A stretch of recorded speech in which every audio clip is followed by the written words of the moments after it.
Hi అండి, welcome back to our channel. అందరికీ happy Rakshabandhan. మేమైతే రాఖీ పండుగని షిర్డీలోనే సెలబ్రేట్ చేసుకున్నామండి. మేము అన్ఎక్స్పెక్టెడ్గా షిర్డీ ప్లాన్ అయితే అయింది. మా తమ్ముడు వాళ్ళు మేము హైదరాబాద్కి ట్రైన్లో వెళ్ళాం. అక్కడ మా చెల్లి వాళ్ళ ఇంటికి వెళ్ళాం. అందరం కలిసి కారులో షిర్డీకి బయలుదేరాం. మేము కారులో వెళ్తుంటే క్లైమేట్ కూడా కోఆపరేట్ చేసింది.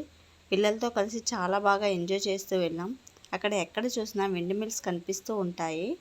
దారిలో వెళ్తుంటే జలపాతం కనిపించింది. అక్కడ దిగి ఫొటోస్ అయితే తీసుకున్నాం. అలా వెళ్తూ ఉంటే చాలా పెద్ద వర్షం పడింది. మార్నింగ్ 10 o'clock బయలుదేరితే నైట్ 10:30కి షిర్డీ రీచ్ అయ్యాం.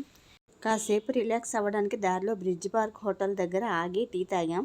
ఇన్ కేస్ మీరు ఆ రూట్లో వెళ్తే ఆ హోటల్ మాత్రం స్కిప్ చేయమని నా ఒపీనియన్.